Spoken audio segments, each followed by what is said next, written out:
est-ce que ça te dit une petite salade automnale? Moi, j'adore les crudités, mais version mois de novembre, je préfère quand même quand c'est un petit peu plus gourmand. Et pour rendre la recette gourmande, bah, on va utiliser du fromage, hein, des petites tartines de chèvre chaud classiques, tu vas me dire, mais avec du chou. C'est l'occasion de manger du chou, surtout si tu n'as pas l'habitude, avec de la verdure. Donc, je t'ai dit d'acheter du mesclun ou de la mâche. Pour ma part, j'ai acheté de la mâche. Je vais laver. Et puis, ce qu'on veut tout de suite, là, c'est faire nos tartines. Alors, pour faire nos tartines de chèvre chaud, tu as plusieurs options. Soit tu fais griller le pain au grille-pain, soit, comme moi, je vais prendre ma plaque du four et mettre toutes les tranches pour gagner du temps. Puis en plus, le four sera chaud et j'aurai juste à griller, à passer mes tartines dedans pour faire fondre le fromage. Donc, j'allume le four et je mets à 220. Comme ça, c'est bien chaud. Je mets sur grill. Je mets sur grill, comme ça va bien griller au-dessus. Et je vais sortir la plaque pour pas me cramer. Et sur la plaque, on va mettre du papier sulfurisé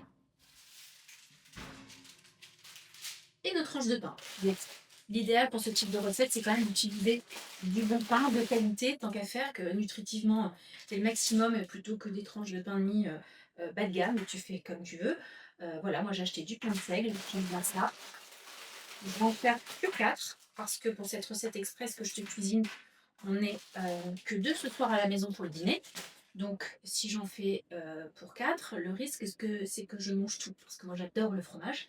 Donc, je vais préparer juste ce qu'il faut pour 2 personnes. Donc, pour 4 personnes, je t'ai dit de faire autant de tartines que vous avez selon votre appétit. Donc là, tu vois, ce sont des belles tranches. En général, voilà, je fais 2 tranches par personne. Même si je fais que pour 2, toi, ça ne va pas te rallonger le temps. J'ajoute toutes les tartines avec un petit spray d'huile d'olive.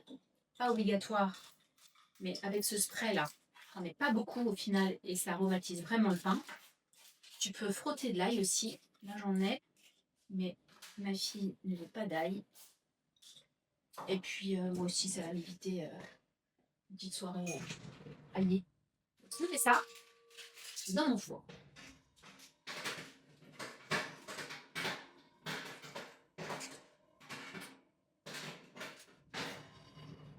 Parti. Et là, on va s'occuper du chou. Alors, le chou, c'est peut-être quelque chose que tu n'as pas l'habitude de consommer.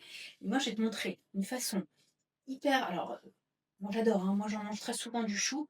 J'aime ça, mais c'est vrai que pour être honnête, des fois, c'est soit pas très digeste, soit le goût est un peu trop fort quand on fait un début. Moi, j'aime ce goût-là, mais je vais te montrer. En fait, ce qu'il faut. Ah, j'ai envie de fraîcheur sur mes cheveux. Bref, regarde, l'idée, donc, c'est de bien hacher le chou que je vais mettre dans mon saladier et on va le ramollir un petit peu avec du sel, tout simplement, et surtout la petite sauce qui va avec. Alors, pour éplucher le chou, on va éplucher pour le râper finement. Soit tu prends la mandoline, je vais te montrer les 3 possibilités. Il y en a plusieurs. Soit tu prends ton couteau et finalement, voilà, tu le coupes comme ça. Le truc, c'est que pour 4 personnes, ça va prendre un peu de temps. Ceci dit, regarde, très très bien. Il faut se concentrer, tu vois.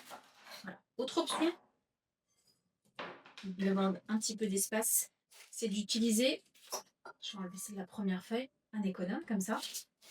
Et attends, de chercher, voilà, sur le côté comme ça. Mais pareil, très très très très pratique. Mais ça, j'utilise cette technique-là quand j'ai besoin juste un tout petit peu pour ajouter sur une salade. Là, j'en fais une vraie quantité. Donc, j'ai dit le couteau. Sinon, on a aussi la mandoline. La mandoline, géniale. Regarde, tu vois, la mandoline, c'est parfait. Ouais, c'est peut-être un petit peu long, mais il n'y a rien de mieux pour couper le piment. Ou alors, tu prends ton robot. Si tu as un robot qui le hache, parfait. Vas-y, fais-le. Tu vois, surtout que ça se conserve bien le chou. Donc, n'hésite pas. Si tu as un chou entier là, tu y allais, hop, tu sors ton appareil, râpe tout, tu le conserves. Et puis en plus, tu peux l'utiliser dans des préparations chaudes aussi. Tu vois, tu peux revenir ça avec des nouilles sautées. Hyper bon. Tu peux mettre ça dans des rouleaux de printemps. Enfin, vraiment, c'est pas gâché. Et l'autre option, c'était ça, je vais te montrer. Donc, moi, j'aime bien quand c'est très fin. En fait, voilà, c'est meilleur quand c'est haché finement. Hein. Voilà. Sinon, j'ai ça. J'avais acheté il y a très très longtemps. Mais vraiment très très très longtemps. Je pense que j'étais... Regarde, comme c'est génial ce truc. Je peux retrouver la référence. J'ai acheté ça, je sais pas, 10 ans, je crois. Increvable, c'est en inox, c'est génial. Il faut vraiment acheter des outils de qualité, vraiment. J'ai un blender aussi qui est tellement vieux. Quand tu vois, s'acheter de qualité, t'as pas besoin d'en racheter un pour 2-3 ans. Donc voilà, je t'ai montré toutes les options. Je vais pas faire tout le chou, tu vois, finalement. C'est pour ça que je vous dis d'acheter un quart de chou parce que ça fait beaucoup. Pas mal de quantité. Et surtout que j'ai sorti tous mes ustensiles là. Donc, oups, voilà. Je voulais juste vous montrer la petite technique. La petite technique, c'est de masser le chou avec du sel. Tout simplement. Et le temps de passer à la suite, le chou va se ramollir. Donc vraiment, une cuillère à café de sel. Et tu masses le chou. Ça va l'attendrir, c'est tout. Il sera plus digeste. Ça. Pendant que ça ramollit, on va juste laver la mâche ou le mesclin. Si c'est pas lavé, enfin si c'est déjà, tu l'as acheté déjà lavé, tu le restes tout de suite dans les assiettes. C'est une recette qui est très rapide. On va laisser comme ça un petit peu ramollir. Donc, si je peux trouver un problème à cette recette, c'est que tu mets du chou partout. Donc moi je vais laver la mâche. Ça prend du temps la mâche, tu vois. Il y a des petits pieds terreux. Alors là, on est en pleine saison, c'est super. Il faut vraiment en acheter. Tu vois, l'inconvénient, c'est qu'il y a les pieds ici en haut qui sont terreux, donc il faut les couper. Parce que c'est là qu'il y a de la terre et c'est ça qui est. Quand tu laves mal la mâche, c'est ça que tu croques et qui est très désagréable. Tu croques dans un caillou de sable. Donc, moi, ce que je fais, la mâche, comme on achète une belle quantité, et après, je la conserve comme les salades. Une fois que je la lave, je la conserve dans un sac. Donc là, comme je vous filme la vidéo, je suis pas dans une de mes séances de batch cooking où je veux optimiser au maximum mon temps en cuisine. Tu vois la terre là. Je vais laver juste la quantité qu'il me faut pour 2 personnes. Parce que du coup, ça, c'est le genre de recette que tu prépares pas à l'avance. Enfin, qui se conserve pas. D'accord, je chauffe la salade lavée. Mais tu prépares pas en avance les doses de chèvre chaud. Donc tu pourras, tu me diras. C'est juste qu'on aime bien avoir le chèvre chaud un peu fondu là.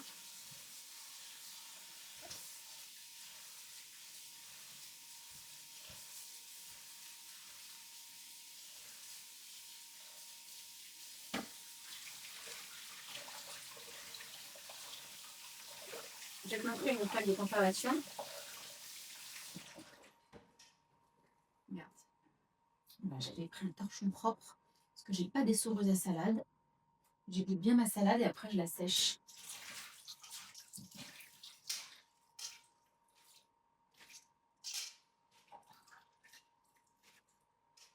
Là, je te montre comment on essore une salade. Hein.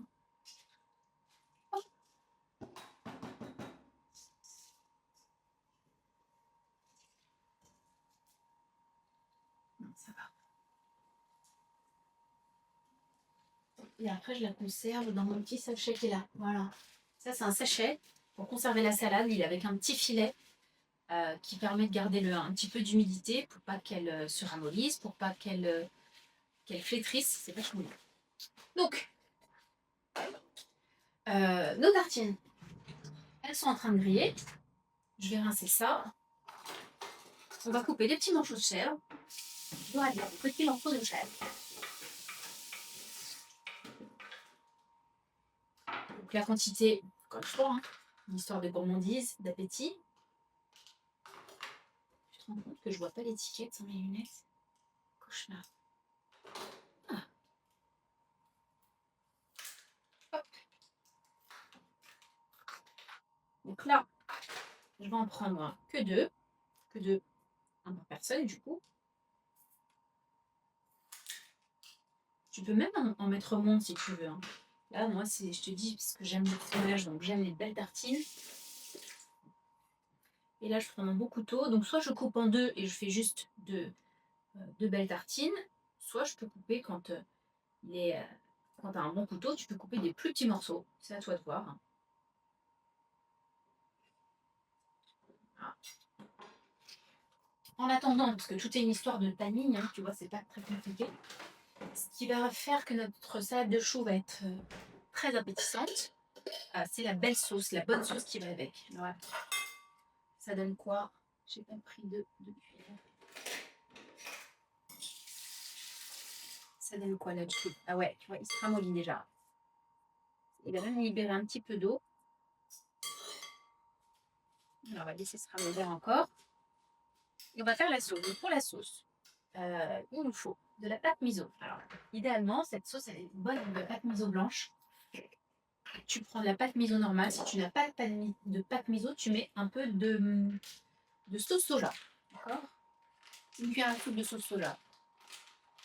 Moi, je vais mettre, c'est la fin du pot. C'est une cuillère à café. Donc, je vais utiliser vite celui-là, ça fait pas longtemps que je l'ai acheté. J'en ai partout. J'utilise ça comme à la place des bouillons. D'ailleurs, on va rentrer dans la saison.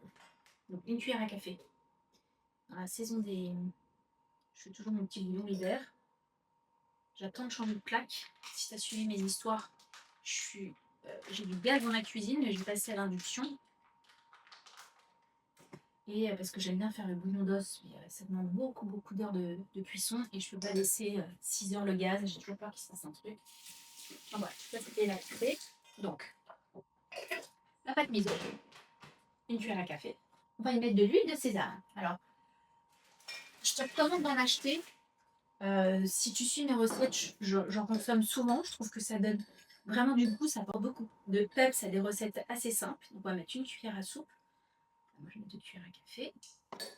On va mettre, je perds du bouchon, la même quantité de vinaigre. Tu prends le vinaigre de ton choix. J'aime bien le vinaigre de cidre. Tu vois, le vinaigre balsamique, je le garde juste pour mettre sur des tomates, par exemple. Et pour les petites sauces comme ça, je préfère le vinaigre de cidre. Donc voilà, une cuillère à soupe. Et on va mettre un petit truc qui sucre. Donc soit tu mets une cuillère à café de sucre, du sucre roux, ou une cuillère à café de miel, ou du sirop d'érable, comme tu veux. Moi, j'aime bien le sirop d'érable. Voilà, une belle cuillère à café. Hein. Allez, je m'en vais.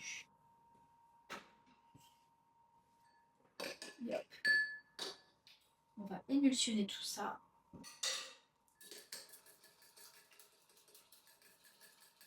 Ça se conserve hyper bien. Toutes les sauces. Hein. D'ailleurs, je vais vous en partager régulièrement. Je les mets dans des pots comme ça. Ça se conserve plus d'une semaine. Même plus que ça. J'ai une semaine pour respecter un petit peu les délais convenables. J'ajoute un peu d'eau. Donc c'est un peu à l'œil. Je vais dire une grosse cuillère à café d'eau. Normalement, le petit goût salé, on l'a. Yes. C'est exactement ça. Toi, quand tu goûtes comme ça, tu dois quand même c'est fort. L'huile de sésame, la pâte miso. En fait, c'est ça qui est fort. Hein. Ta salade de chou fantastique. Je mets que la moitié. Je laisse un peu. Donc le chou a rendu de l'eau. Et ça va ramollir, c'est pas très grave. Voilà, on le laisse comme ça. C'est trop bon ça. Tu sais, ça ressemble un peu au chou que tu achètes dans les restos chinois là, ou japonais. Tu vois, ce qui reste, je garde. Soit j'ajouterai, si je trouve que c'est pas assez assaisonné, je garde pour une autre session, vu que le chou, tu vois, un quart de chou, ça te fait pas mal. Écoute, maintenant on passe à l'étape là où tu n'as pas trop besoin de moi. Je vais sortir mes tartines.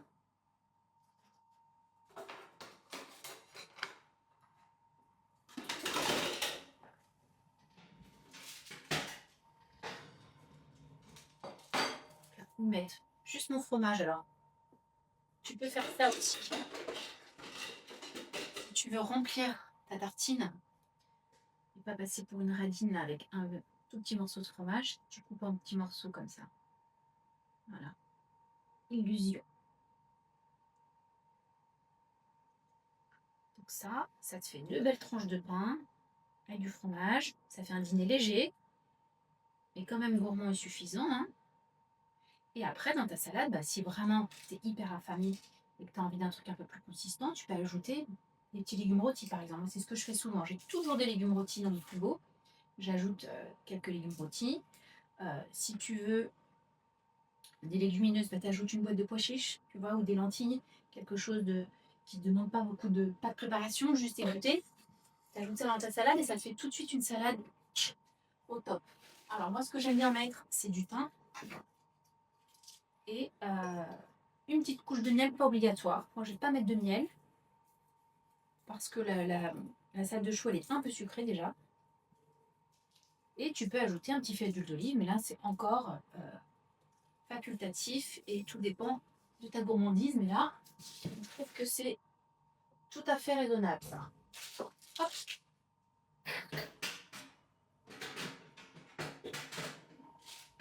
Voilà, je mets sur le grill, j'augmente un peu le feu pour que ça grille très vite.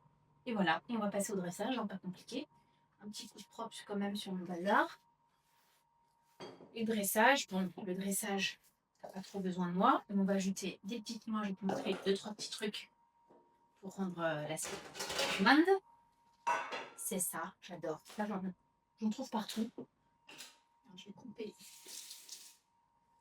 une petite cébette.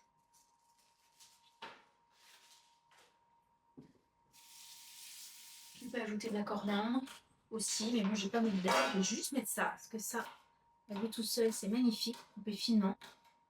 Donc ça sur la mâche, avec la sauce, avec le chou, qui est déjà assaisonné, des noix. Tu peux prendre ce que tu veux. Moi j'ai pris des noix de pécan parce qu'il y a un côté un petit peu sucré, mais tu peux prendre des noix classiques, tu peux prendre des cacahuètes, ce que tu veux. Là c'est vrai que les noix et le chèvre, ça va très bien. Voilà. Sauce sur mes doigts. Ça, j'en achète tout le temps, j'en ai partout. Je mets ça dans un yaourt grec avec un jus de citron et tu as une sauce, du sel, un peu d'ail. Et ça te fait une petite sauce qui va avec tout. J'enlève la partie par les yachts. Et voilà, donc je te montre. Je vais dresser que 2 assiettes. Ah, j'ai cru que c'était mon torchon. Voilà. Qu'est-ce que j'ai fait? J'accumule les torchons aujourd'hui. Voilà. Elle est un peu humide, mais c'est pas très grave. Bon, bah, tiens, je vais mettre dans une assiette. Donc, si tu as les souris à salade, hein, ça sera plus esthétique que moi. Regarde, on va dresser la forme. Ça te fait des belles assiettes bien volumineuses.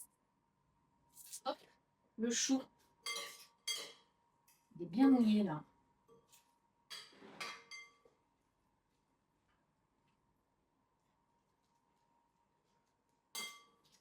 Donc c'est là si tu as envie d'ajouter quelque chose. Si tu as envie d'ajouter des légumes ou je te disais des pois chiches. Les pois chiches, c'est une bonne idée. Hop, tu mets ça là maintenant. Je mets ça de côté. Celle-ci en troisième qui vient. Ça. Je vais mettre ça de côté. Je vais garder ça dans un petit bocal là. Tiens, hop. Une échalote. Tu peux mettre ça aussi. Tu vois, je pense à ça parce que j'ai une échalote moi dans le frigo là que j'ai entamée. Mais j'ai pas envie d'échalote. Une petite échalote bien ciselée là. Donc les noix de pécan, j'essaye de pas trop en mettre. Donc, je mets un peu moins d'une poignée, ça fait. Tu vois, je mets 3. Je mets 3, je mets pas beaucoup au final. Je mets un peu plus que je concasse. Voilà. Tu pas tout simple, tu peux ajouter des olives. Tu peux ajouter ce que tu as dans ton frigo au final, hein, des tomates séchées. Tu vois, moi je voulais mettre des tomates séchées, mais j'en ai pas, tout simplement. Sinon, je te l'ai mis là dans la fiche recette, dans la description. Tu peux mettre des tomates séchées, tu peux mettre des olives. Allez, tiens, j'ai des olives, on va mettre des olives. Allez hop. J'ai quelques olives de Caponata là. J'ai découvert ça il n'y a pas longtemps. Ça apporte un petit peu de gras. On a déjà le fromage, mais c'est pas grave. Ça reste du fait maison. J'ai toujours l'excuse de ouais, je cuisine maison, je contrôle ce que je mets dans mon assiette. Mais c'est vrai que des fois, je suis un peu gourmande, je mets un peu trop. Ça, je te dis que j'ai pas fait plus. Voilà. Et là, on va mettre juste un petit pchit d'huile et un filet de vinaigre. Et là, pour le coup, on peut mettre un peu de vinaigre balsamique juste autour là sur la salade.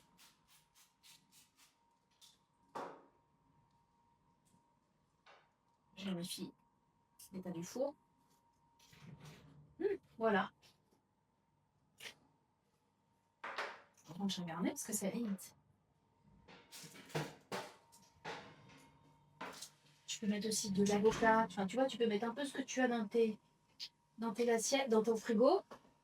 L'idée, tu vois, l'avocat, c'est peut-être un petit peu trop. Là, si je mets et olive et fromage avocat, ça risque d'être un petit peu trop riche. Je vais mettre, ouais, je vais même laisser refroidir, mais tu vois, ça, je vais couper en 3, là, enfin en 2, faire 2 belles assiettes. Et voilà, écoute, moi j'adore ça. Moi, je peux manger ça tous les jours. Tu me donnes des crudités, du pain, du fromage, je suis aux anges. Regarde. Mm. Ben voilà, j'espère que cette recette express t'a plu, que ça t'a inspiré et donné des idées. Donc le chou, tu m'en diras des nouvelles, mais je t'assure que tu vas aimer le chou comme ça dorénavant et que tu vas en faire tout le temps. Allez, ciao.